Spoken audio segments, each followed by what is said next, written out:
Bro, what the hell? Yo, I don't know if I can keep dual streaming, bro. I'm gonna keep it tall with you, bro. Cause ever since I started doing this shit, y'all, it's just killing me. This shit killing me, bro. I ain't gonna lie to you, bro.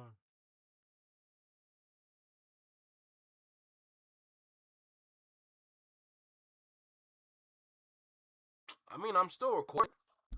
That's cool. What the fuck? Like, I don't know how this shit keep happening, bro. I'm just minding my business, trying to be great. That's internet. For just 10 cents a day, you can improve my internet. Fucking hell, man. Shit be pissing me off.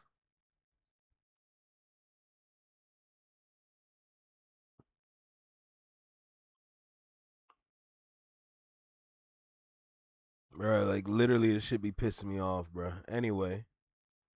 Well, I was rudely interrupted by the fucking shit. Ugh. Anyway, damn. So, as I was saying before, the last video started something that was just like, it was viral. That moment was viral. That was crazy. That was insane. You had Lupe Fiasco, him and his dumb self, try to come down here with all the regular folk and try to talk to us and dictate as if you running this bitch. And now look at you running back to company, man, scared like a little biatch. Trying to get your therapy session together. Trying to get the company, man, to make sure that you run a successful PR.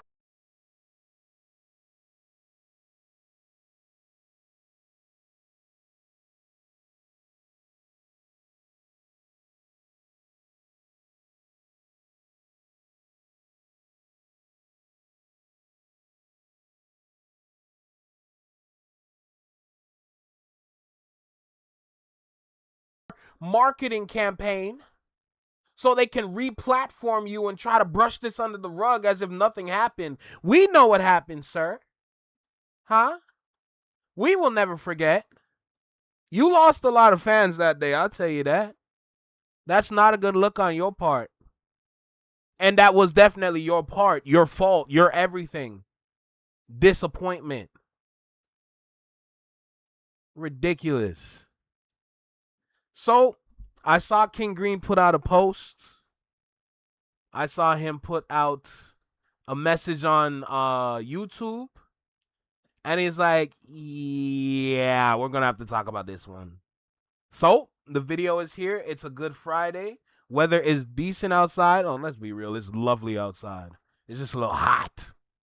But we're here. We're locked in. Let's go ahead and get started and see what's going on. Ladies and gentlemen, King Green, rappers are idiots.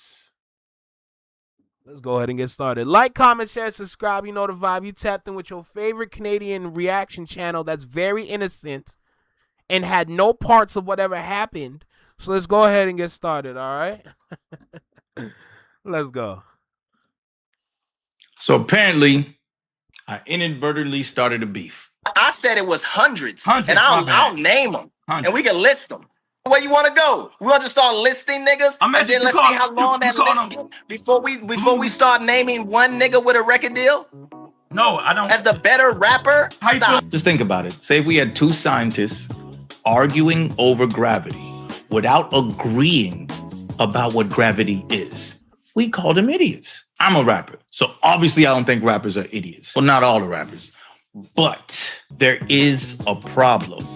And that problem is something actually quite impressive that hip hop has created. And that problem is that hip hop has become one of the most sophisticated art forms on earth without ever building an academic vocabulary to describe itself. The concepts are already here and understood by MCs, yet the language isn't. And we've reached the apex of the internal conversation that we have amongst ourselves and the conversation that we have with the audience. It's the King Green Show. Let's go, King Green. This is where I'm supposed to tell you to like and subscribe and hype this video, the King Green channel. You know what I'm talking about? This is my music channel. This is my culture channel. This is just whatever the hell I want to talk about. So if you enjoy this journey, this is my channel.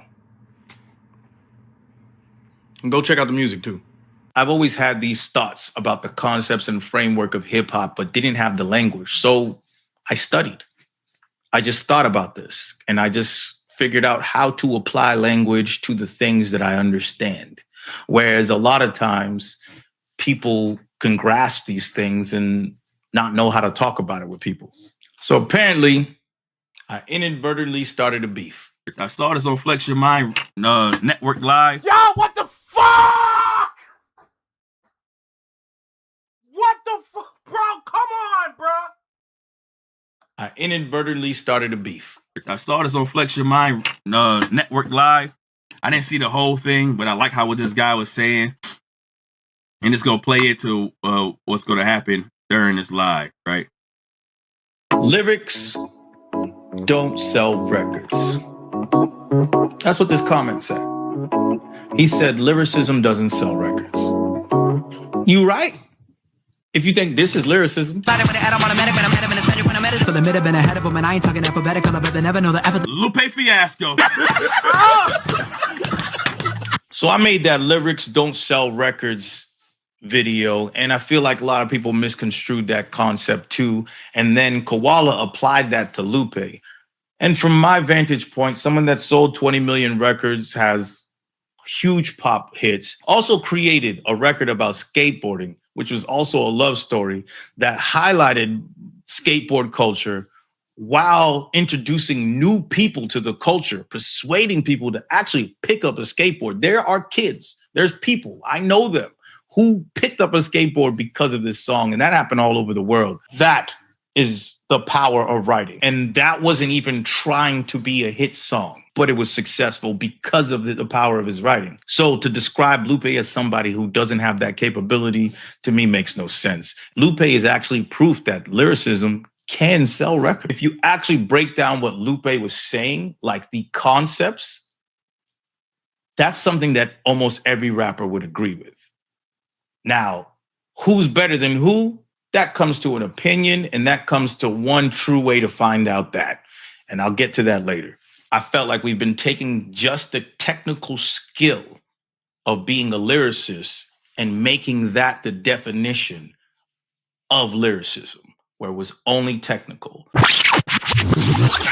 When the truth is, lyricism is the personal display of emotion through art, like music or poetry. The key part of lyricism is emotion. It's not just the punchline, just the metaphor, or the fact that the entendre is there.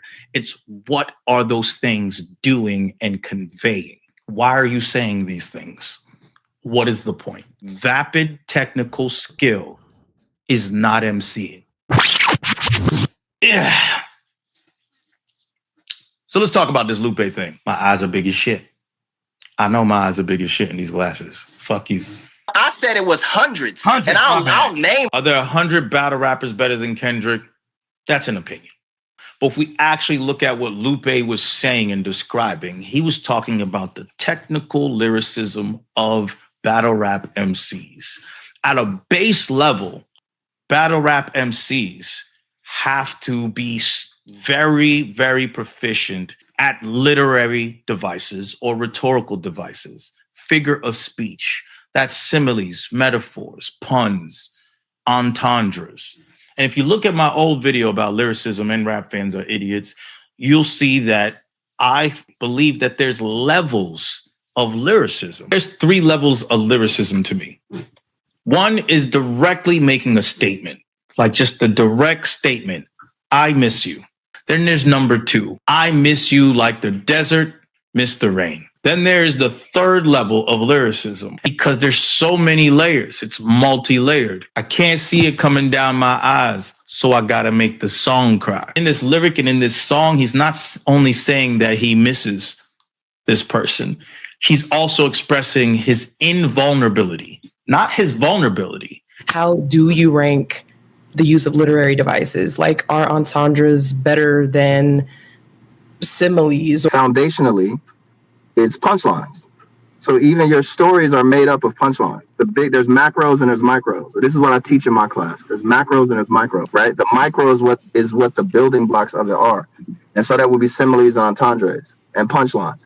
And the best optimal punchline structure is within a simile. Entendres are definitely more ranked higher because they require more cognitive energy to produce. As in, he says that the foundational, he says micros and macros, the language that he used would be similes. Like your mastery of similes is going to show us as MCs that you understand our framework, right? At a base level. And like I said, all dad jokes we know are puns, and puns are kind of whack. Like most puns are trash. So if you could take a pun and make that shit hot, that even shows your mastery, right? And an entendre is more complicated. So what Lupe is saying is that these literary devices and your mastery of these things are something that's innate to being a battle rapper. Like I have to come up with these lines and punchlines and clever ways to take you down to wow the crowd and persuade them with my rhetoric. So that's the shit that you really have to kind of grasp to be a battle rap MC. Whereas if you're just a rap artist creating songs, that's not something that you have to do. Mm-hmm. You just have to have emotive content. Can you also have those literary devices and have that mastery? Of course, but it's not necessarily needed to make somebody feel something. And a lot of times, just because somebody is very good at making you feel something, you're going to be emotionally biased with their content. But if we're talking about structuring, technical writing, obviously someone who has a mastery of these technical skills and can pull out similes and metaphors and entendres at will and create a whole verse with a bunch of them, they are more technically skilled as a lyricist. And that is the language I'm using to describe what Lupe is saying. There's not a rapper or a writer that's going to disagree with that concept. They might disagree with the damn. Someone might say, oh, I got to feel something. They're moving the goalposts and changing the conversation once you start talking about feeling. We already know that lyricism is the emotion displayed through art. That's all that lyricism is. The levels of it and the technical skill and craft of it is what we are talking about when being an MC. And that's why we're separating the concept of lyricism from a mainstream definition to the concept of a lyricist and an MC within hip hop culture. Because what's valued is the ability to create and bend language and progress language further. It's not just using structures that already exist from academia. It's actually pushing things further and writing further. I'm realizing that nobody's actually arguing about the same thing. I think we need to define what the fuck is a rapper? The same way that people use race, nationality, and ethnicity, they use rapper, lyricist, and MC. It gets all mixed up. And they can mean the same things a lot of times. It depends on the context of the conversation, right? We know that. When someone says who's the greatest rapper, no one ever really defines better at What's good, Raven? How you feeling? What are we saying? Are we saying that he's a better technical lyricist? He has better technical skill. He has more record sales. He writes better songs that touch more people across the globe. What are the criteria? I take my ideas and I just try to simplify and synthesize them for an audience. So let's define some things. What is an MC? You know, to me, it's kind of simple. I think an MC is a little more witty with his word craft. You know what I mean? It's like a little more intricate with the vocab. I think rappers are more like, you know, party rappers. You know what I mean? You know, get the crowd going, make them, you know, bounce records and things like that. An MC has substance. To me, a rapper is someone who makes up rhymes. It don't have to necessarily be true or false. is just somebody who makes up rhymes. An MC is a term that's been here since the 1700s. Hold on a second. What's going on? Ben Frank, I appreciate you for your subscription. Thank you, bro. Master of ceremonies. And Melly Mel will tell you that he's the one that coined it and shortened it to MC. And that idea of an MC, of being able to control a crowd. And when you're saying control a crowd, it's not only saying everybody say ho, all encompassing rhetoric and rhetorical power of an MC, meaning persuading an audience to believe what you're saying, persuading an audience in any way. And the word persuade, you don't need to think about it as some manipulation. It's not a manipulation. A persuasion can be an understanding. Persuading somebody can simply be them coming to an understanding of what you're trying to say, comprehending your voice and perspective.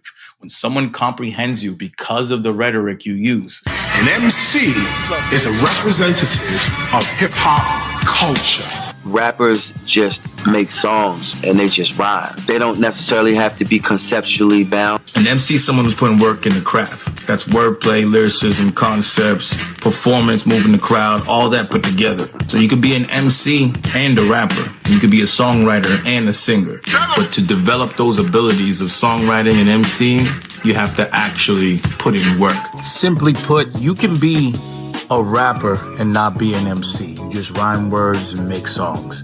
You can be a lyricist where you just write the words and you're very good at it, but maybe you can't perform it. But if you are an MC, you are both of those things. When we say someone's an MC, that means that they're the complete package. Our culture is full of geniuses and people who are like that. Brilliant practitioners solving incredibly sophisticated artistic problems every single day, creating new rhetorical language so the concepts are fully grasped, but the vocabulary hasn't caught up yet. Genius and vocabulary are not the same thing. And there's systemic reasons why we need to separate those concepts. The idea of how someone is speaking or what language they use being equated to genius. A person can understand something very deeply without having the language for it because it's innate to them. Think about young prodigies who can solve calculus and mathematic problems that professors can't, and they don't have the language of how they got there or why they understand this. It's just innate to them. They understand the numbers and the formulas. So I want to make a video about hip hop being fine art. I'm going to make a specific video about that.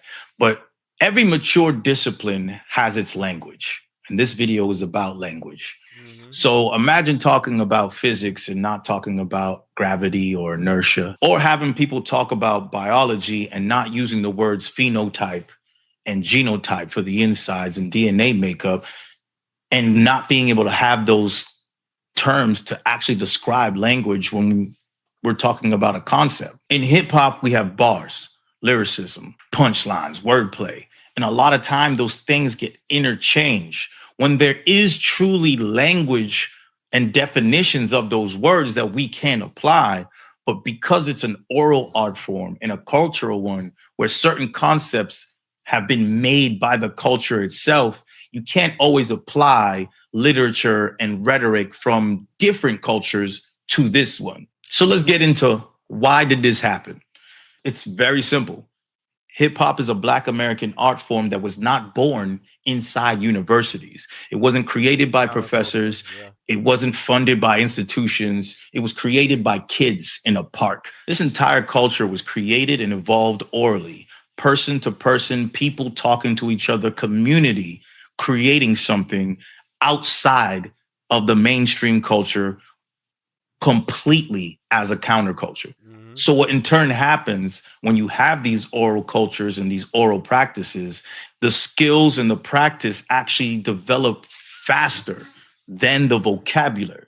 And the practitioners who are pushing this art form forward are moving way past and way faster than the understanding of the audience. Why I made the Rap Fans Are Idiots video. It's like there is a discrepancy between what the practitioners, the MCs, the artists are doing and what the audience comprehends. General audience. Obviously, there's a lot of people who understand the frameworks and understanding of hip hop, or people wouldn't watch my videos, but follow me here. Y'all know what I'm talking about. So you might see an artist, you might see an MC, and they say something and you be like, he don't know what he's talking about. Or he may not be able to he might execute something and don't have the language to describe it to you, but completely understands the sophisticated frameworks and concepts, but just doesn't have the language for it. And you're like, oh, well, that's idiotic. Rappers are idiots. But it would be false to call that idiotic. And here's the reason. We know hip hop did not develop inside academia, but academia wasn't built to accept cultures like hip hop. For centuries, universities decided what counted as literature, art, music, culture, and intelligence. Intellectualism itself and academia itself wasn't built in some vacuum. It reflected class, race, and power. Those things matter to the concept of what is intellectual. Black oral traditions are thought as like folklore, entertainment, or anthropology instead of actual frameworks of intelligence. So right now I'm speaking English to you. This is a European language. So hip hop inherited that history, but it was created within a Black American atmosphere and a completely counterculture to this mainstream idea while using the language. And then it affected the entire globe. The greatest rhetorical art form in the last 50 years was not created at Harvard. It was created in the Bronx. I want you to understand that. Kids from the Bronx with no institutional power built one of the most sophisticated systems of language ever created. Just like a child prodigy in mathematics could understand formulas, Nas at 17. When I was 12, I went to hell for snuffing Jesus. I'm sorry, that's just genius. Nas at 17 understood what, when I was 12, I went to hell for snuffing Jesus would mean in a rhetorical sense. We're talking about a large grasp of competitive rhetoric, linguistic innovation completely, right? So when we ask, why don't we have languages for exactly what a rapper, MC is, songwriter, artist, and all these things within the culture, there's a simple answer. Because the people who made dictionaries and textbooks weren't there when hip hop was inventing itself. And it progressed way far there, even grasping concepts. People have looked at the writing in hip hop and think that. All right, real quick, I just got to sit here and say this. Just by sitting here and just like listening and taking in all this information, I think it's about time that like hip hop, like to be, regardless if you want to be like a rapper or just you want to learn the genre, or to at least learn the culture, this gotta be in the school curriculums in some kind of way. If not even in like high school, it's gotta be post-secondary. It's gotta be college courses, like more everywhere. Like this is actually interesting shit. Now, regardless if you want it to be an elective or an actual program, that's another thing. But imagine if they did have this as a program, though. Let's be honest. Let's be really honest, because this learning material right here on this channel, undeniable. I'm going to be honest, like in terms of skill and development, undeniable. Okay, if you want to learn more about the business, you got Curtis King. All right, if you want to learn about the haunting industry, you go to Jay Nolan, bro. But seriously, it's just like, this is actually something good to learn. Just how to like use words and just to like better your like vocabulary so you can put better words together and just imagine what many can do with this instead of having people running around with zero brain cells. I would prefer this than anything else. It's just so crazy to me, bro. Let's keep going. That it was so simple when they don't understand the language to get the complexity. Are there 100 battle rappers better than Kendrick? Vibrance on Twitch. That's an opinion. Now, who's better than who? That comes to an opinion, and that comes to one true way to find out that. And I'll get to that later. Now let's talk about battle rap. I want to talk about battle rap because it's important. Because battle rap is important to the framework and understanding of this culture. The culture already understood this issue of what lyricism was within it and why it needs to be deciphered. Like, real quick, Boss Lady, you're on YouTube, Vibrant's on Twitch, so I just want to clear that up. We just go back a little bit. Already understood this issue of what lyricism was within it and why it needs. You're lying. Lupe Fiasco was in Miss Hummus's chat. Lord Jesus Christ. Lupe Fiasco was in Miss Hummus's chat. Seriously. Really? That is crazy. Like, did this just happen?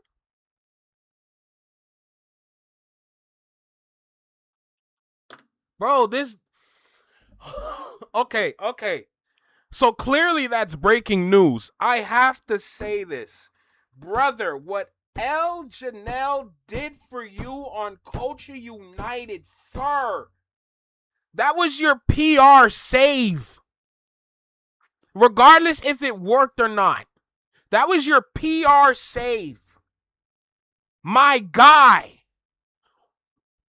What are you doing over there? Stop going to these channels. You cannot control shit. Holy crap. L was in there too? Nigga, wait. Seriously.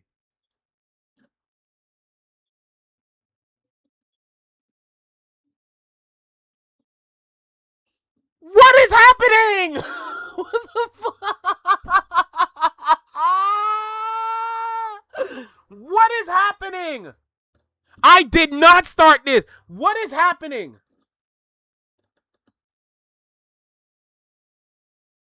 I swear to God, I'm developing like some sort of eye twitch right now because I'm just trying to figure out Wagwan. What is happening? Bro, why are both of you there? I hope they weren't talking shit. Yo, Acid, go to bed. Go to sleep. You need bed. You need rest. Needs to be deciphered who's better than who. And that framework to decide that is battle rap. It's already there. When you think this person has better writing than this person, what's the way to figure out who is better? They go at it.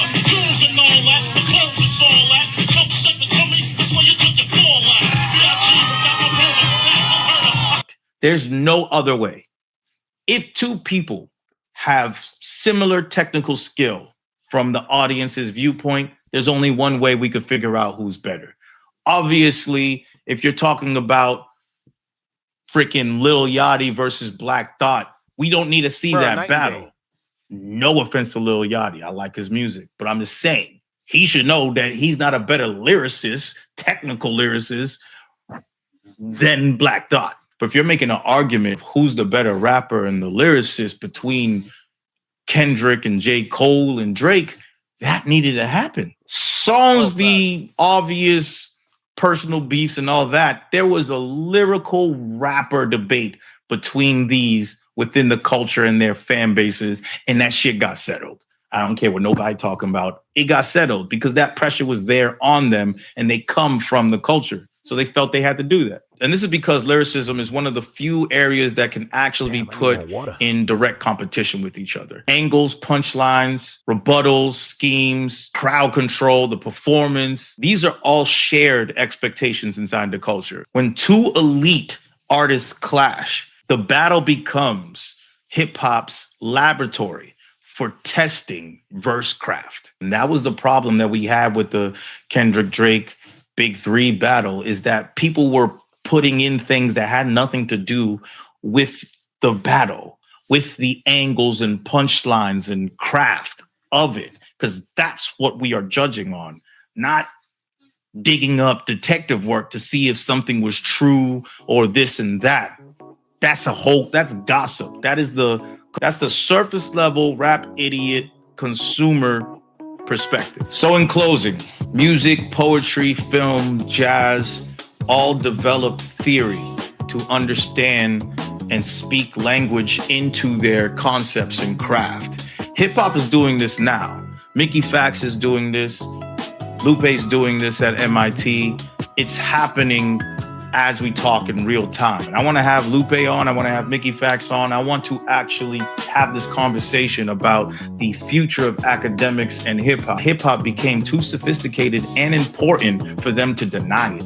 That's what's happening right now. And we're just building a vocabulary for something that's been happening for 50 years now. Hip hop's 50 years old, right? So we're just building a vocabulary for that. I think the biggest discussion in our community right now isn't who's the better lyricist, Kendrick or Lupe. Mm-hmm. It's, do we have the language to even describe what they're great at? This is just my perspective in my little video essays. If you don't rock with it, fuck from around here. Know what I'm talking about? Good. I'm glad that it went this route. I wanted to make sure that I watched the video so I get a better understanding of what's going on. This isn't to hate on either side. This is the explanation of what we should be talking about and the things that we should be paying attention to and the kind of vocabulary that we can use in conversations of this guy or that guy. And I think this is a learning tool. I'm definitely going to watch this again, but this is a learning tool for a lot of people out there to say, yo, when we do have these conversations, let's try to have the conversation go this way. But you still got to understand why Lupe's in the wrong in this one, though. I'm just saying. He's forever in the wrong. Okay? Videos come out on YouTube all the time. It's up to you to click on what you like and stay away from what you hate. If you are clicking on the things you like, if you're clicking on the things you hate and staying away from the things you like, you might have a problem. Just saying. But to flood the comments, come on the live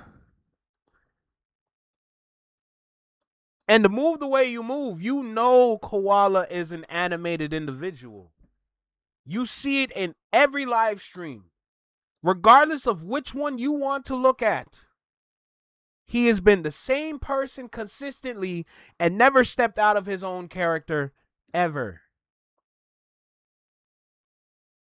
Keep that same energy, you said. I don't think you understand what you did in that moment. But you wanted to run some sort of PR defense force to let the people know, oh, nah, I'm in the right, he's in the wrong. You were in the wrong as soon as your face showed up on his channel. You said that. Why can't you take the accountability? That's my question. Why is my phone falling? King Green talking about a mature conversation. Lupe ain't there. Yeah. It was 20 mil on the Wait, what? It was 20 mil in the comments and keep the same energy on the live. Facts.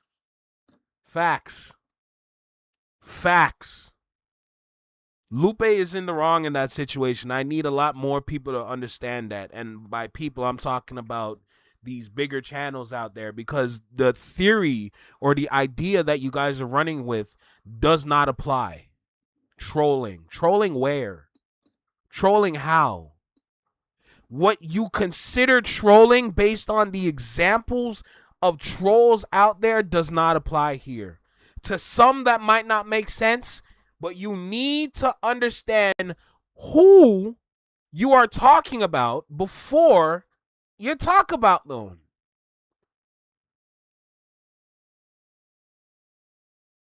If he's loud, boisterous, if he's just all these different things that some would consider extra, or if he's just simply animated and just outside the box, that's not trolling. That's called character. That's called staying in character if that's the character throughout all the lives. You see him. You see his community, everything. What are you guys talking about on Culture United? I am still not over that. Because that is supposed to be the platform for the culture. That looks like it's a platform for the corporate. That's not good.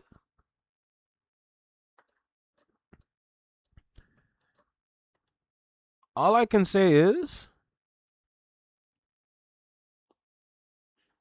it's important to have the conversation. It's important to use the correct terminology in the conversation. It's absolutely important to make sure that we continue the conversation regardless of which rappers we're bringing in. Those things matters because it's going to make hip hop and rap better. It's going to make it more outstanding. And it's going to put things back in control again. Because hip hop right now, rap right now, the genre of rap specifically right now is out of control. Is out of control, and that's exactly well, not exactly, but that's what it looks like the industry wants it to be, because that's the most revenue for them, even though it doesn't make sense. I don't know where they get their numbers from. I don't know where they get their logic from. Well, let's be real. Their logic does come from numbers, so there's not much logic over there. They're just basing it off of patterns, and they're basing it off of charts and statistics to help them choose and formulate plans to help and assist other artists out there, as if that consistently works, because it does not. But when you have greats that are up there that some consider are in the stratosphere for lyricism come down to planet Earth to come talk with regular folk, but then with the way he's talking, it's like, I don't know if this is going to go the way he thinks this is going to go. Sir, we need him to understand how wrong he is. We need to make sure that he understands the accountability in that situation that should be taken. I was in the wrong. That was my mistake. Where was that on Culture United? I'm still saying that. Apps is not a B word. Straight. To this day. Let's not forget that part. It's messy. It's messy. But it's messy not in the way that he thinks or any of these other individuals think.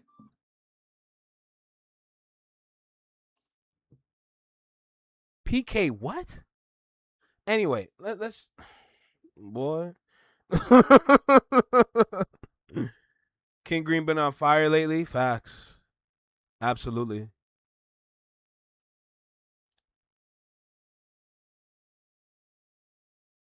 Yeah, what happened to coming together? L was coming at Miss oh my god. L was coming at Miss Hummus on Glasses Live, and they supposedly squashed it, but we don't believe it on L's side. Yeah, well. Oh well.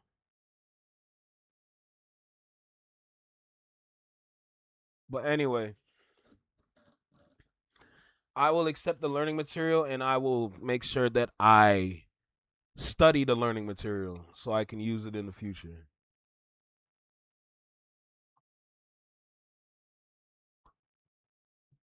So they're not using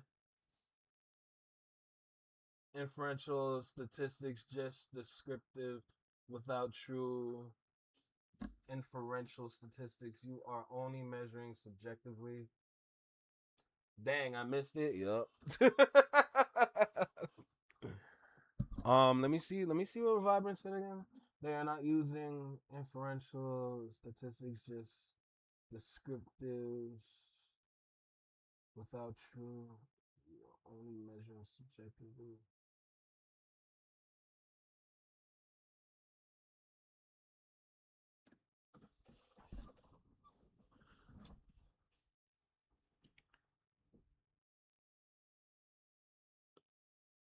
Okay. Okay. Okay. I get what you're saying.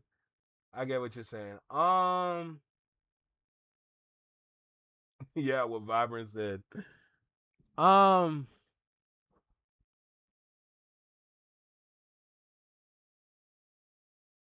Numbers.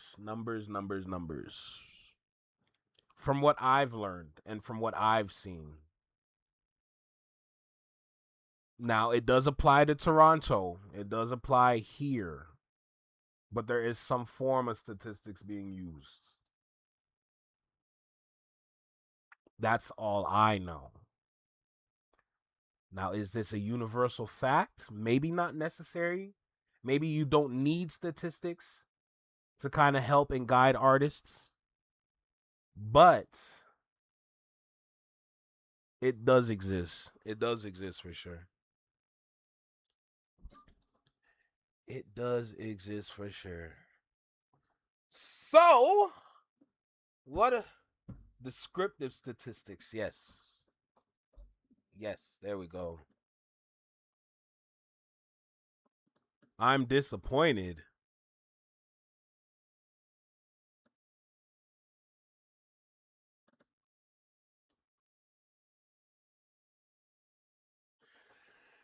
Ladies and gentlemen, we have a new opportunity. Should we watch this video? Should we watch this video by BK? My thoughts post Lupe interview on Culture United. What's good, Raina Rave? Not inferential statistics. All right, I got you. But should we watch this video? I'm just curious. I'm just curious. I'm looking at it. My curiosity is piqued. I would love to know what's going on.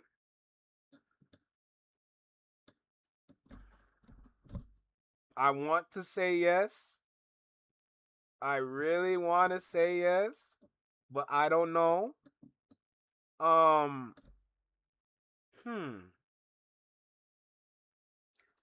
Judy says no. What's good, big sis? How you feeling?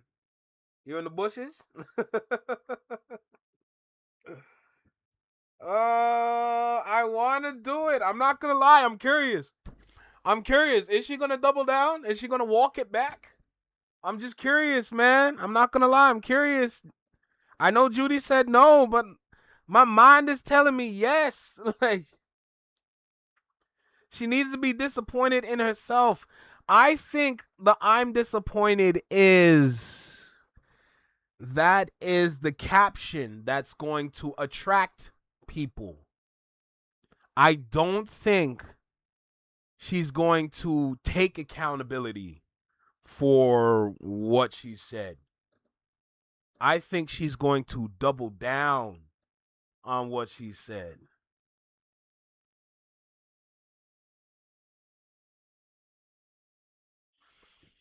If I get triggered, we're out.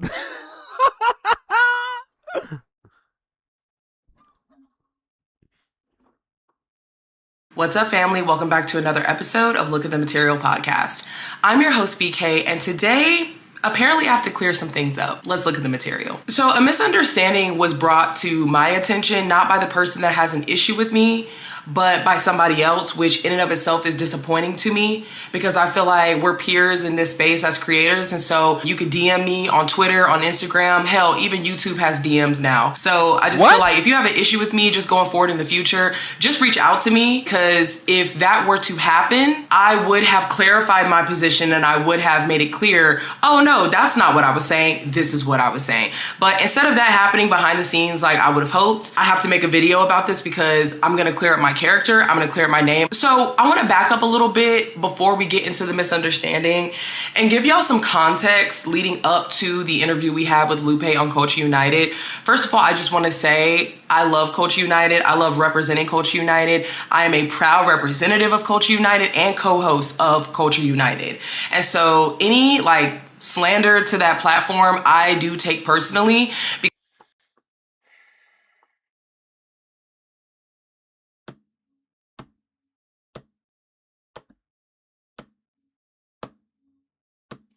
It sounds like some cookie cutter chat GPT kind of response in the form of PR.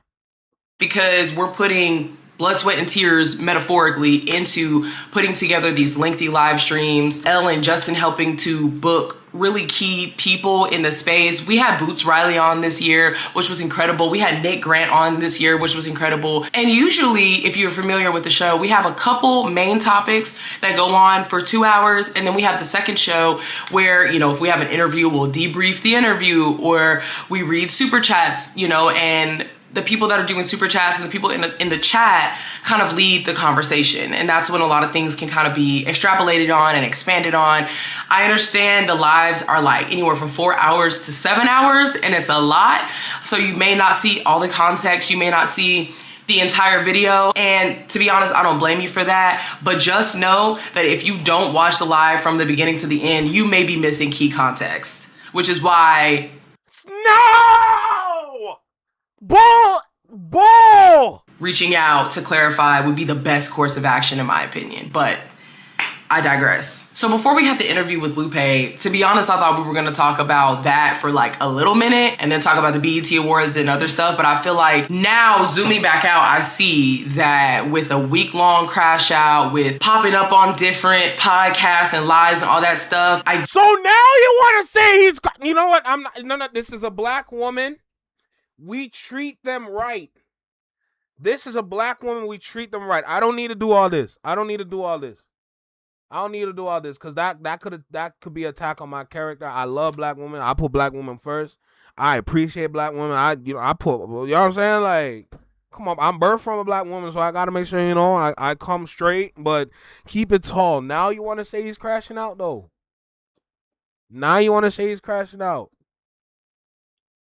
Like, you know what I'm saying? Like, I stand 10 toes on well, 5 right now because, you know, my foot.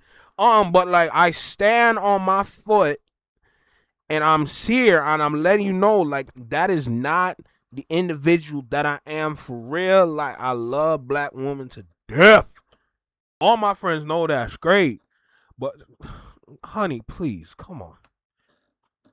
I guess it was best to allow that conversation to breathe for the whole conversation because a lot of people had a lot of thoughts. At a certain point, I just turned off the chat. Like, I was not watching the chat because it was moving super fast. There was a lot of vitriol. I do want to shout out the mods who were like, hey, like, you can't be disparaging the host of the show or we're going to ban you for 24 hours. I really do appreciate that because you can have critique about how the interview went. You can have critique about Lupe himself, but to go into disparage the co-host or the host of the show, it's a little bit too far, especially if you want to share space with us. Now, to be completely honest, when I saw that Lupe was the guest interview and that was going to be the topic for the whole stream, I rushed to go look at some videos to kind of see what was the drama.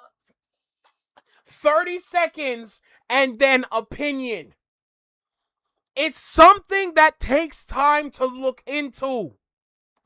Because to be honest, the last time I saw Lupe's name in a headline was around 2024 when he was talking about how he's okay with Drake collecting memorabilia from our greats. And he said a couple things that I feel like were backhanded compliments to K-Dot, who I'm a big fan of, as you guys know. I have stayed out of the mix with that because I just felt like some of the conversations coming from Lupe come off as condescending or elitist, whether that's his intention or not. And he does seem like someone who, whether he intends to or not, brings a lot of kind of reactionary energy. And so that's my reference point with Lupe. I've enjoyed Lupe as an artist. I've enjoyed Lupe's music, but like, I have not been so deep invested in the fucking spaces and in all these places. And that's okay if you are, but I have not been so in the weeds about his beef with this creator and what he said and whatever the case may be. What I did was I went to a very trusted source, the Rap Roundtable, friend of motherfucker. Oh my god. Oh shit. Oh my god. This is what I'm talking about. You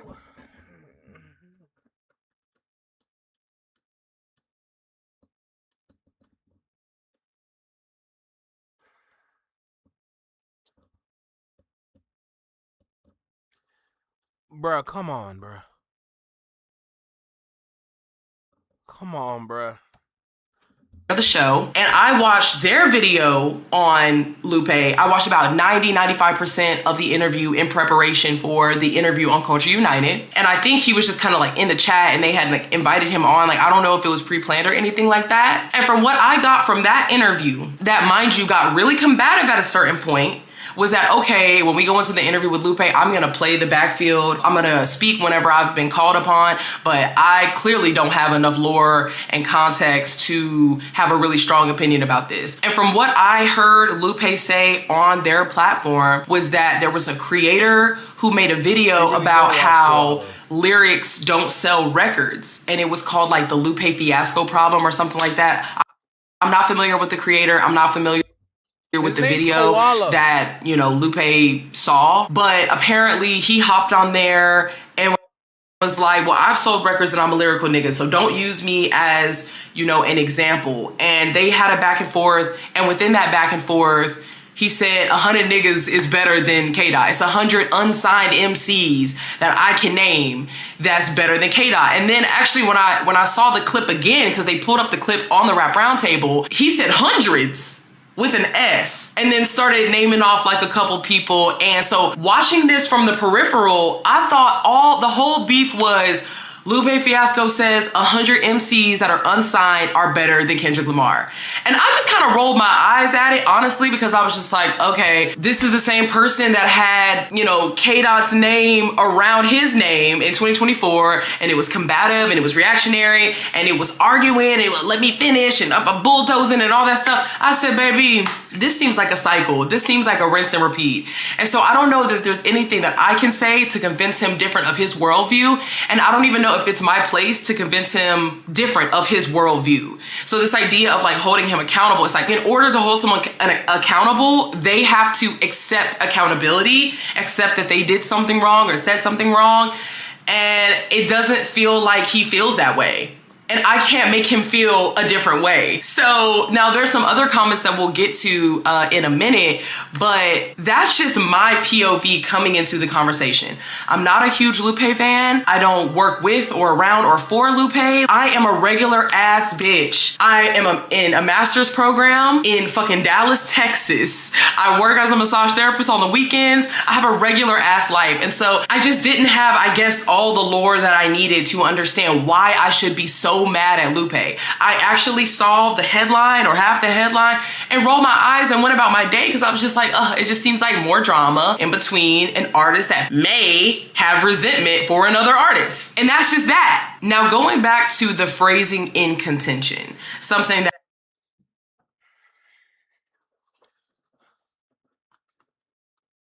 Koala makes money off YouTube that took him off food stamps, and then he can take care of his people. You are on Culture United. You are in school, and you are a massage therapist. Listen, if anything, I know I'm broke. I'll say it. I don't give a shit. I'm broke. I'm broke. I'm broke. I think I'm playing. Broke. Broke. Nigga, like, bruh. Bills. I don't give a shit. I'll say I'm broke, Nick. Like, yo, what's dude from that movie with Bow Wow, lottery ticket? I'm broke. Like, let's say that. I don't care. I don't care if I have to say it. Like, but keep it tall. Like, bro, to sit there and call a next man broke knowing you're in school is crazy work. And I'm not trying to say you broke, but you're not in position to call people broke or not. That I said out of my mouth that I feel like is being taken out of context, that I feel like is being misunderstood because I'm being called a hypocrite. I'm hearing that people praised me and now are just so disappointed. No, I can't let that stand because that feels like an attack on... Yo, I appreciate you for the 400 bits, Judy. Thank you. My character, and it feels like a misrepresentation of who I am as a person in real fucking life and who I am as a creator. So let's get into it. Please go back and watch the live to actually get direct quotes. But from my recollection, your direct quote is that you called Koala broke. L asked Lupe basically like, why don't you just ignore these niggas? Like, why is it that you're always going back and forth with a super small creator or a fan, or like, why don't you just ignore these people? And he basically says, I get... He did it!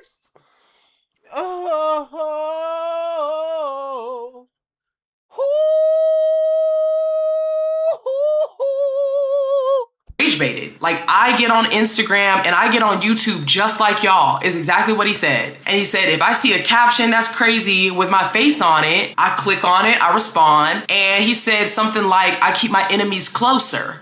I keep my enemies real close. And to that enemy piece specifically, I don't know how any creator or reactor or creative in this space could be considered your enemy, and to feel the need to like keep them close or to feel the need to wish like they never get a job ever. Like, I'm not with that. I don't, that's beyond me. Like, unless they talk about your family, your bloodline, unless they count the number of times a nigga say nigga in a song, like I don't see why a creator in this space, you know, would be your enemy, but that's not for me to decide. I don't have a personal issue with anybody, not enough to consider them an enemy. So that's up to him. But I even mentioned, like, to the point of wishing somebody doesn't have a job and all this stuff, I called him out at the end of the live when the comment about I hang with the billionaires and the killers came up. Because I was like, the billionaires are the killers. What's the difference? Why are we bragging about billionaire wealth and being close to it and be associated with it? So, like, if you watch the full live, I damn sure wasn't cheerleading. I damn sure wasn't like, ooh, yeah, beating my chest for that nigga. For the most part, I observed, I listened, I spoke when appropriate, and, you know, we kind of go into some more of these themes in the second show. So, the fact that, like, this is even an issue without reaching out for clarification is just beyond me. Like, he basically admitted, like, if I see something about me on YouTube, instead of scrolling, instead of muting, instead of blocking, instead of just moving on from it, he admitted that he engages with it. And then Dewan, who was also on the panel, goes on to say something like, yeah, like, with these algorithms, you know, in the YouTube space, clickbait is really popular, rage bait is really popular. Clickbait, rage bait, crash out energy is what you guys were talking about, and that's when you started to talk about niggas is broke.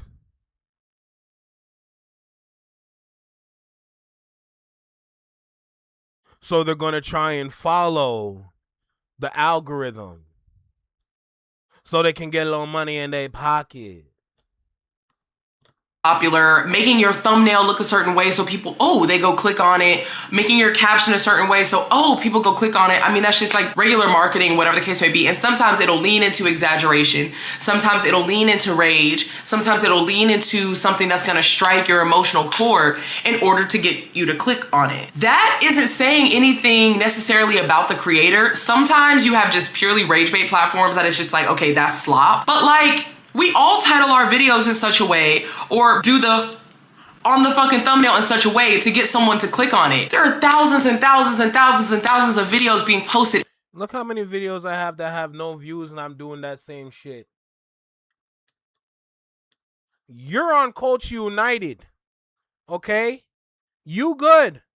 You blessed. That's where you at. You on Culture United. You have a blessing. That is a blessing. You're talking from a standpoint with a major blessing behind you because of his connection, meaning where your network go come from. Him. Your future bright. I'm just out straight mud. I'm not even out the mud, bro. I'm still in it. In fact, I'm drowning in it. The hell? I am drowning in mud. Clearly, like, bruh, I can't even work, nigga. Like, oh my God, I can't even get no. I'm not even trying to get into those problems. Let's see. Every single day, and we all try to eat out here. So of course I'm gonna try to go for the most eye-catching thumbnail or the most provocative caption. That's just kind of what the space necessitates.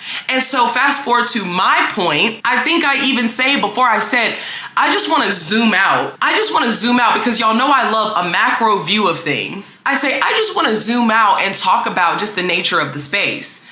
In late stage capitalism, niggas be broke. As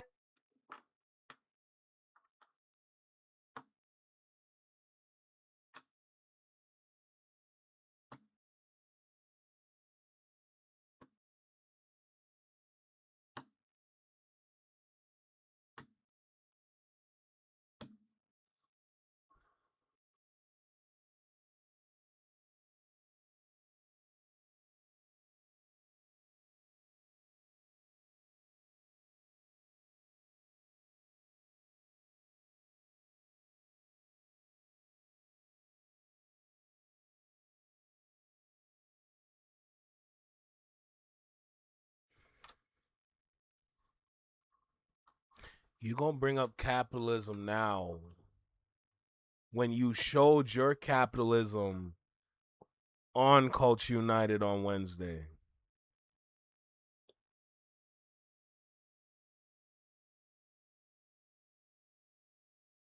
That's your capitalism right there.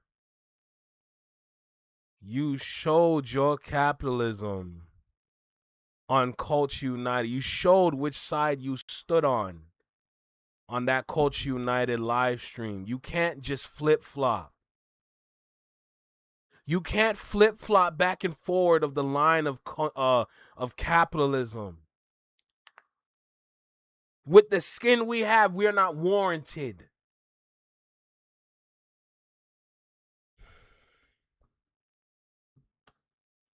As in, if you have to work for a living under the system of capitalism, you are broke.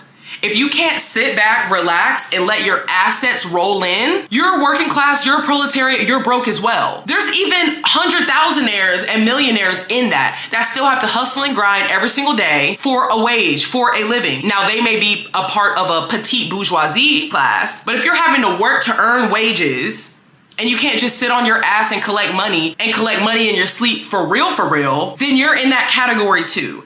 Now, y'all know me as someone to be provocative with her words, as someone to be passionate and blunt with her words, as someone that tries to use comedic relief to add a little bit of levity to a situation where you can cut the tension with a fucking butter knife. It was not needed in that moment. And in fact, it shouldn't have been used within that live. That was the worst live to do it in. Have some grace and some good faith based on the work I've already put out there and the character that I've already shown. I would not be directly relief to add a little bit of levity to a situation where you can cut the tension with a fucking butter knife. Have some grace and some good faith based on the work I've already put out.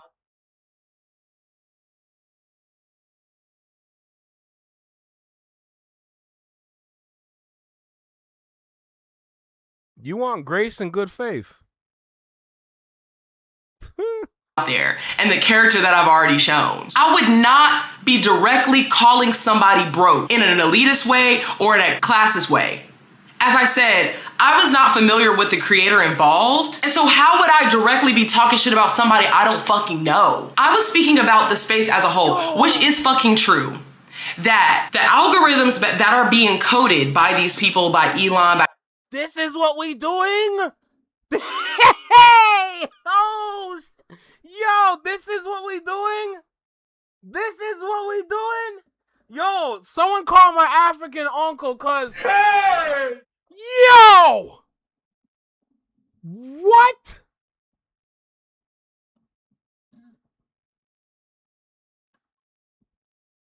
This is what we doing? Hey!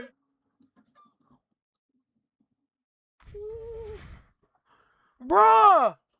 Yo, I am dumbfounded because literally I'm sitting here and I'm looking straight at her. I'm just like, yo, this is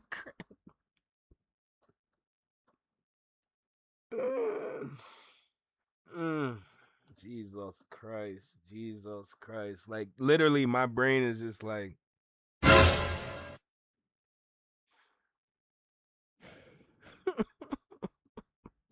yo, Unc, one more time. Hey! You can't make this up, bro. You cannot make this up, man. By Peter Thiel, by people that work for them, Palantir, X, all this shit. They are literally coded in a way to incentivize rage bait and misinformation and shit that's going to shock you. And then you tie that with a blue check mark or with a check that you get. What does that create? It creates a situation where creators have to create shocking or baiting titles, content, thumbnails in order to rake in money.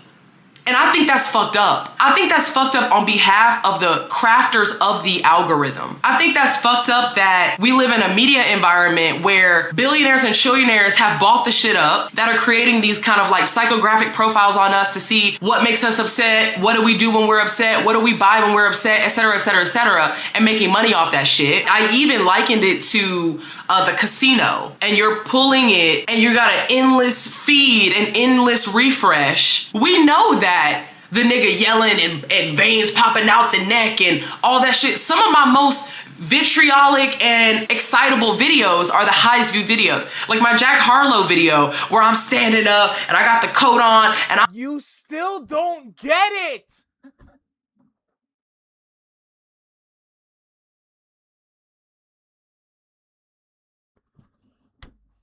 You still don't get it.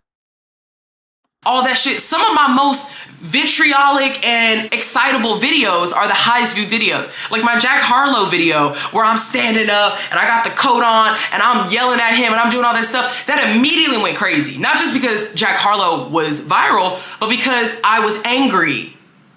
People look out for you and your uploads because you're on the Culture United. So that's potential subscribers for you, as you can see here. You're not going to sit here and try to hide behind something that some people do on this channel, because I'm subscribed to people on this channel that don't even do that. And they have hundreds of thousands of views. What you are talking about is something that, honestly speaking, doesn't really work. Because on YouTube, what I'm noticing is that there's a lot of intellectual platforms that do far more better views than channels that are trying to get a viral hit. When you have a video that teaches, that has more views than a channel that is trying to find a viral moment through expression of whatever. So you are incorrect. I'm on my YouTube all the time. There's so much to watch. So many things to watch. I guarantee you, I can find any intellectual platform and show you. I have a friend that has hundreds of thousands of views off shorts. Straight. Hundreds of thousands of subscribers.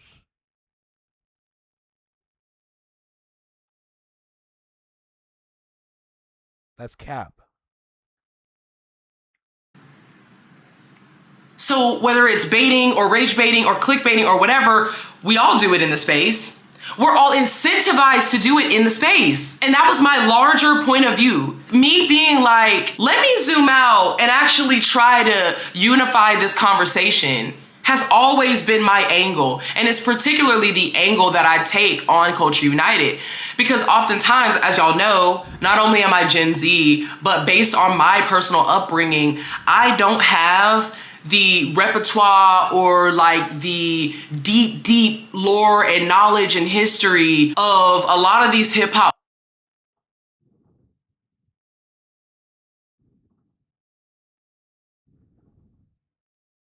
Hold on, give me a sec.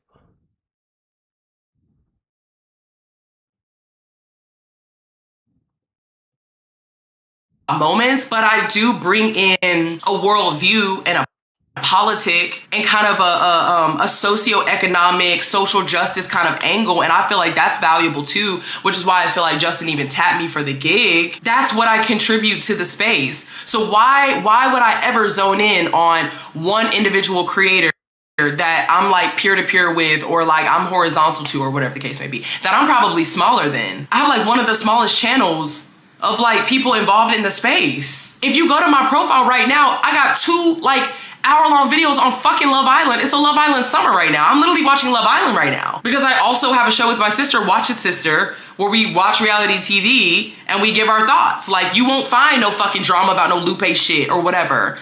Now, around the beef, I had a lot more videos around Drake and Steak and like trying to draw out these larger views of like, it's a lot of MAGA adjacent shit in the space. Hip hop is red pilled. If that's like your introduction to me, like you get that. So I would never be singling out an individual and disparaging them and speaking on their pockets. That's just not my character. And I feel like we really have to interrogate why we want to take the most bad faith interpretation of somebody in the space. When you've been praising me and you've been watching me and you've been clocking my every fucking move and you're talking about me in the discords and shit, but you can't come talk to me and have a conversation, be like, yo, did you say what I thought you said? Was that about me? Can we talk it out, bro? Is that a call out? Wait, cause sometimes my hearing, bruh. Hold on. Where we watch reality TV and we give our thoughts. Like, you won't find no fucking drama about no Lupe shit or whatever. Now, around the beef, I had a lot more videos around Drake and Steak and like trying to draw out these larger views of like, it's a lot of MAGA adjacent shit in the space. Hip hop is red pilled. If that's like your introduction to me, like you get that. So I would never be singling out an individual and disparaging them and speaking on their pockets. That's just not my character. And I feel like we really have to interrogate why we want to take the most bad faith interpretation of somebody in the space. When you've been praising me and you've been watching me and you've been clocking my every fucking move and you're talking about me in the discords and shit, but you can't come talk to me and have a conversation, be like, yo, did you say what I thought you said? Was that about me? Can we talk it out real quick? Can we clear this up real quick? Instead of immediately rushing in front of a camera to talk to a live chat. I don't even be in the spaces like that. I popped into a spaces this week to try to catch up on the Lupe drama because I'm like, what the fuck is going on? And I get invited on the stage and I'm like, oh shit, does this mean I can speak? I need to figure out the whole spaces shit. And I did just create a Discord. I'll put the link in the description so y'all can join. Don't bring no mess to my front door. Don't bring no fucking mess to my front door. But I would like to be in the know. I would like to be connected to folks. If anybody wants to be a mod, hit me up in the DMs, YouTube DMs, IG DMs, whatever, because I've heard that if you want to have a Discord, you got to have mods in the space. I don't even know how that shit fucking works. But yeah, it's really disappointing to me that, as a black woman who has an opinion in the space, as a black woman that isn't so cutesy and putting shit together for male comfort or for the male gaze. I know you lying! Girl, seriously, not everything is about the world you're in. Not everything is about the world you're in. I do not associate with that world. Wow. The space. I don't even know how that shit fucking works. But yeah, it's really disappointing to me that, as a black woman who has an opinion in the space, as a black woman that isn't so cutesy and putting shit together for male comfort or for the male gaze, that this is gonna be the knee-jerk response. Whereas like niggas in the space can get a lot of grace and they can get passes and they go, oh, he didn't mean it like that. Oh, you know how he is. He didn't mean it like that. But when it comes to the ladies in the space, it's like, oh, that bitch. Oh, she called me broke. Oh, I ain't even gonna say her name, blah, blah, blah, blah. It don't have to be all that.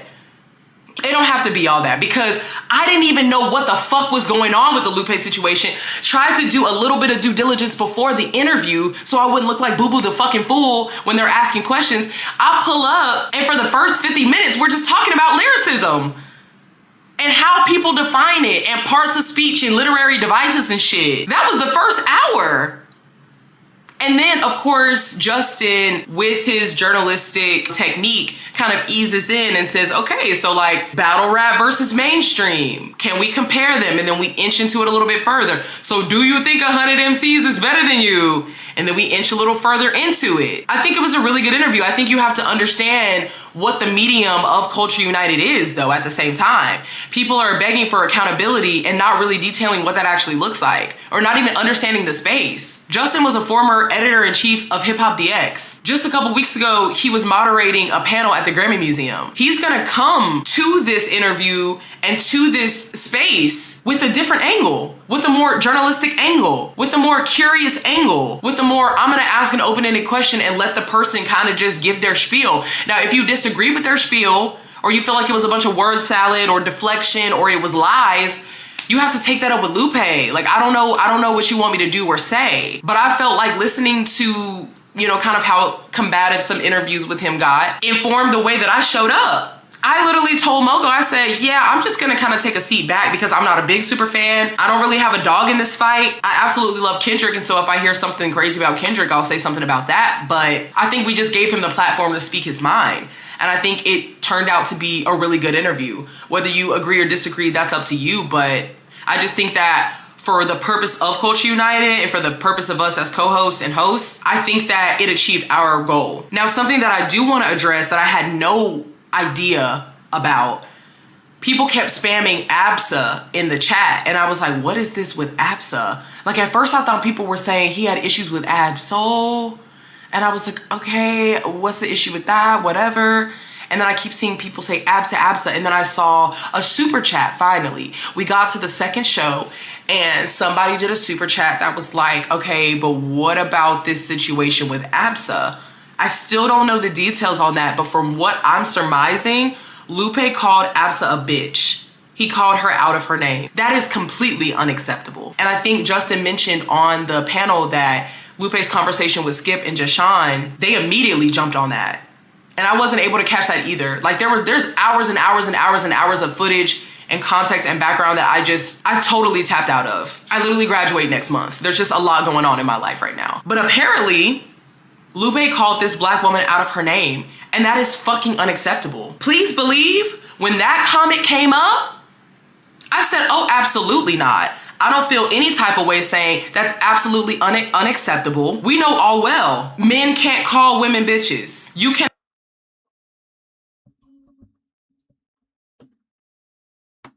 He was right there. He was right there. He was right there. I don't care what you watched. You watched the wrong niggas. He was right there. Nobody said nothing. Cannot do that if you're outside of that group. I do not give a fuck. White people can't say niggas, niggas can't say bitches. That's it. There's no debate there. And there's no defense of it. But you already knew that. If you're watching this video, you already knew that. You already know where I stand on that. Now, I didn't know the context enough to be coming up in the situation, banging my chest, being like, justice for ABSA. But for damn sure, anybody speaking on any of the people I know and the peers in this space, especially another black woman, you will get pow-pow for that. That's absolutely unacceptable. And what I've noticed is that a lot of these conversations stoke malice and vitriol and negativity, and then he just kind of floats away and we're left to kind of pick up the pieces. Which is why I ignored this shit in the first place. Because it seems like rinse and repeat, hanging out in people's lives, hanging out in people's comments, jumping up on their live, saying something incendiary. That incendiary thing goes viral. Now we're talking about the incendiary thing and not about the fucking music. Did this not happen a couple years ago? Did this not happen a couple months ago? So I think our tactics and strategies might be different within the space, and we have to respect that. I think we may say things that get misconstrued or misunderstood, and I think what we should do is talk peer-to-peer with each other and get that. You ain't gonna talk to nobody, I'll tell you that, bro. I'm good off this shit, bro.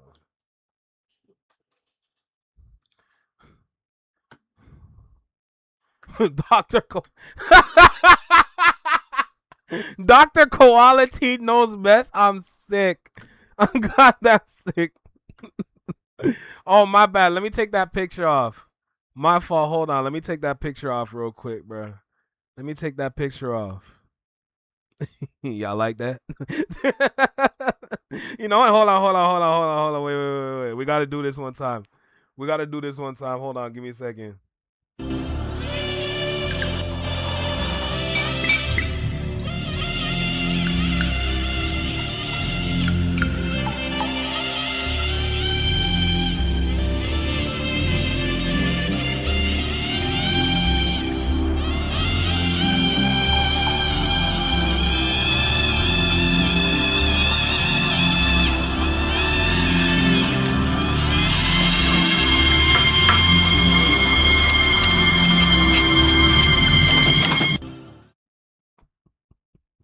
it works so well with the picture, like it works so well with the picture. This nigga Acid said saxophones of a broke nigga. Bro, come on, bro. I'm sick. I am sick, bro. Today was a day. I'll tell you that. Today was a day. Let me just say this. Let me just say this. You need you need to be a part of this shit, bro. If you're gonna be a black creator in this YouTube space, you gotta know. Cause as far as I see it, from all the black creators and any other creator that was tapped in, we understood what happened and how wrong Lupe was. Lupe was right beside you. Your source is not a good source. Like, sorry, not sorry, bruh. Keep it tall. It's ridiculous. Oh, look, Chisel Adonis. He has well over, what? He's actually has 1 million subscribers now. Chisel Adonis. That's the guy, right? Oh, look, Speed. Oh, look, Chisel Adonis again. Oh, wow. Oh, Tyrone Magnus. Oh, he got 2 million. Who else? I mean, Mike Drop. Mike Drop's doing good. Oh, Astacross Gaming. Oh, gaming is hot right now. Well, always hot. He has well over 1 million. Who else? Who else we want to go to? Geekdom. Geekdom is doing. Honestly, I think he's almost at 1 million. Hold on. Geekdom. Okay, 700. Anybody, bro. What are we talking about? I don't follow people that are just rage baiters. Bro, there are so many content creators that are not in that space. In the clutch, 1 million. Come on, bro. Willie D Live. On the radar. Your point doesn't stick.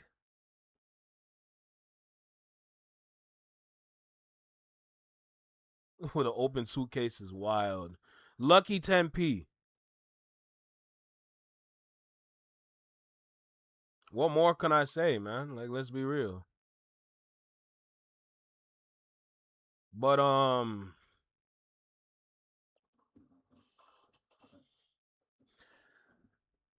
honestly, from what I recorded, I think I'm gonna upload that on the weekend. I'm probably just gonna, like, I know Koala's gonna go. Well, Koala's live right now, so I'm gonna end my live. I'm gonna record a XG reaction. I'm gonna upload a XG reaction because I want to get out of this shit. And I'm done, nigga. I'm straight done, bruh. Like, even the video that I just recorded today with King Green, bro, I feel like I'm gonna drop that on, like, maybe a Sunday. I don't know, Saturday or Sunday. We'll see. But I'm just gonna record something from XG and I'm gonna call it, bro. I'm not even. It's crazy out here. I know, don't worry. I'm about to end right now. Nah, Anthony, tell him if they didn't have the time to get the context, why would you hop on the panel? That's a good question. She's right about the last part, of course, but look what it's covered with.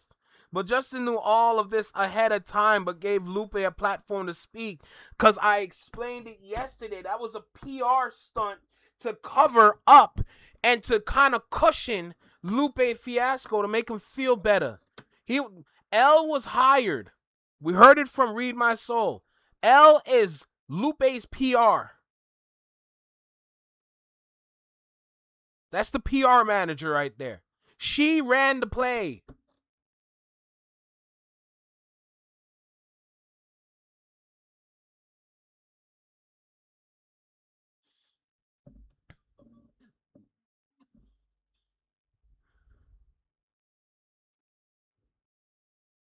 Because I'm, bro, Acid, relax, gang. I've been seeing you say, oh, I'm broke. Now because I'm broke. Anyway, last bit of news. Ladies and gentlemen, it is official. The merch store is active on YouTube. I repeat, the merch store is active on YouTube. Do what you will with that information. I am using Fourth Wall temporary. It is a temporary website until we can get our Shopify website back. This is what we are going to be using.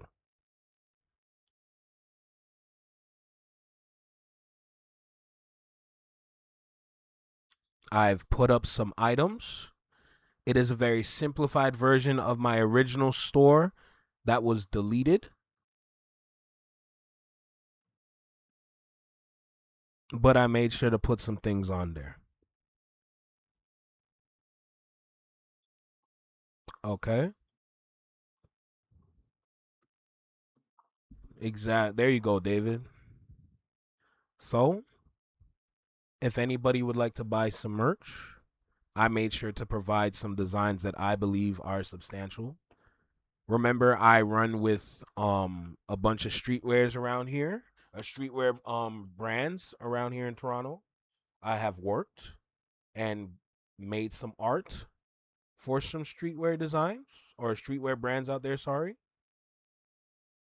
I have a lot of designs on my hard drive. Hopefully we can put those onto other clothing so I can provide you actual clothes with quality, mind you, so y'all can have some drip. I made sure to partner up with a very good manufacturer. So whoever orders, you're definitely getting quality clothing. Okay?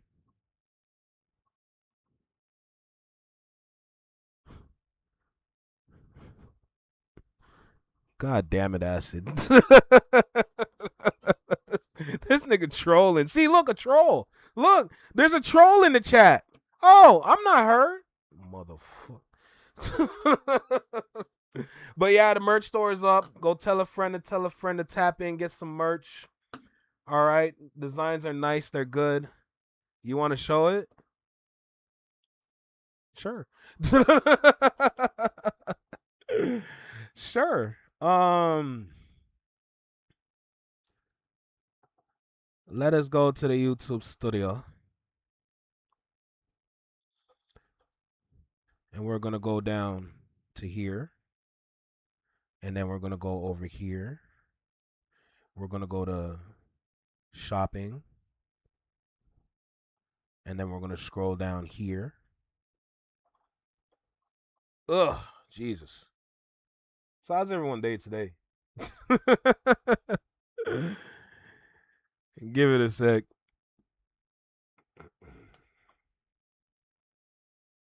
Was Connor, you still awake, bro? What the hell?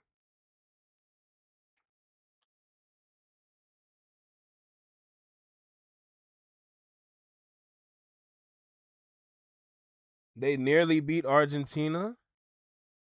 Cabo Verde, huh? Hey, they got some women out there, I'll tell you that. Fine. All right, so it's clearly taking a while. So we got this here. So, ladies and gentlemen, these are les products. Is my internet just sucks? Like, damn.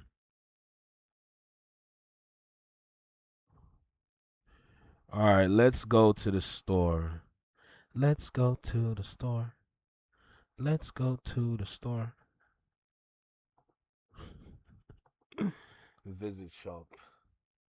Flex Mob merch store, ladies and gentlemen, right here in the small box. Yes, it is active and live. All right, I got colors on colors. I got designs on designs. Some simple, some extravagant. Y'all know me. If you want something basic, I'm just saying, I'm providing. You know what I'm saying? I'm providing. That boy got some drip on. What are you talking about? Huh? Look at him. Sauce. Straight sauce. So we got simple shirts. We got small box shirts. If you want a crew neck, I'm a very big fan of crew neck. Small logo crew neck. We got tumblers. We got mugs. Not too much, not too little. I got some exclusive designs. It's just all just some things that I've put together, some creations. Nothing too crazy. I did say I was going to provide a design for everybody. So, this is the design. This is the Flex Mob luxury t-shirt, luxury design with creativity in mind. So, a shirt like this is on premium quality fabric.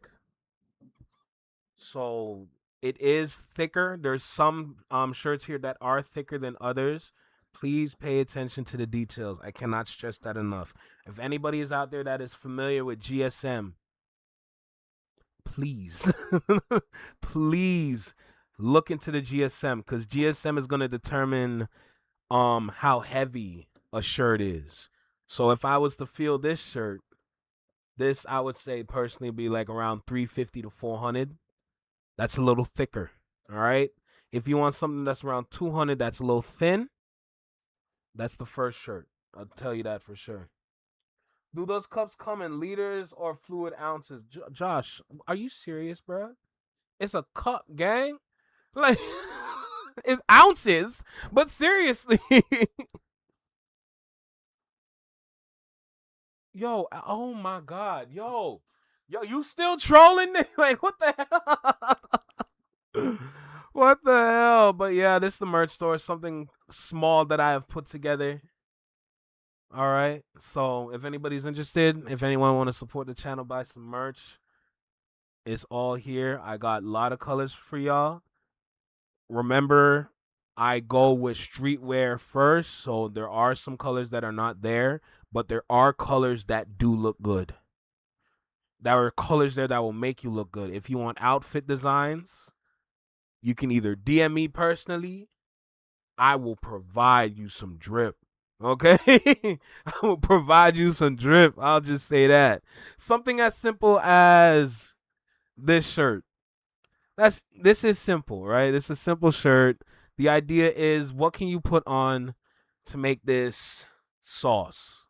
Because the idea of my shirts is like, I want to make sure you get in the club with these motherfuckers. You know what I'm saying? Like, you put on your little chain. If you got a Cuban, put on that Cuban. Put on the Flex Mob shirt. Get some nice jeans. Not too baggy. Just probably keep them straight leg, because straight leg is kind of safe in between tight and baggy. You got your shoes, whatever Jordans you got. If you got some New Balances, put on them New Balances. You know what I'm saying? If you got a little fitted to put on, throw that fitted on. If you got a vest, I'm a fan of vests, because that's added sauce right there, all right? So just to let y'all know. I know Koala's live. I already said that. Put the link in the Discord so you can spam it. I'm dead. Josh going, yo, what the fuck, yo. I'm gonna get up out of here, bro. I gotta go record an XG reaction. I know they're probably looking for another one from me. Where should I put it? I'll put in the main.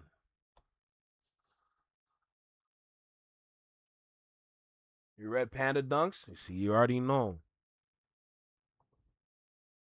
And this is gonna get pins. Boom.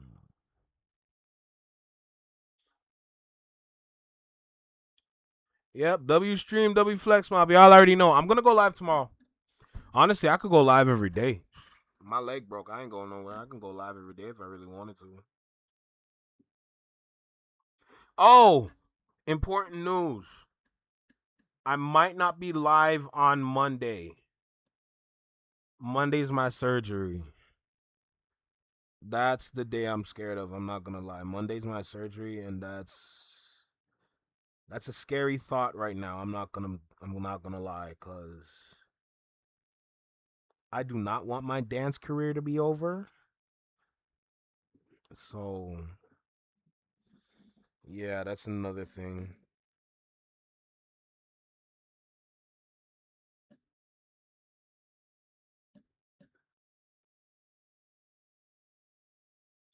I don't want my dance career to be over for real. No cap. I'm gonna go.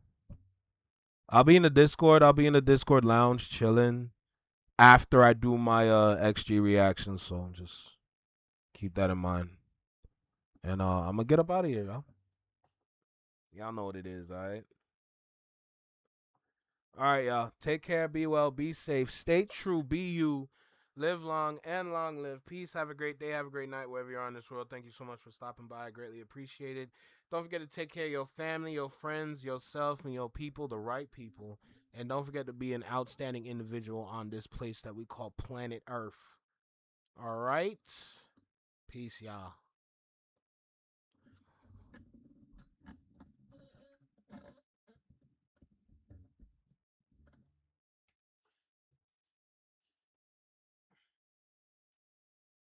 I said I'm going to stay true and be broke.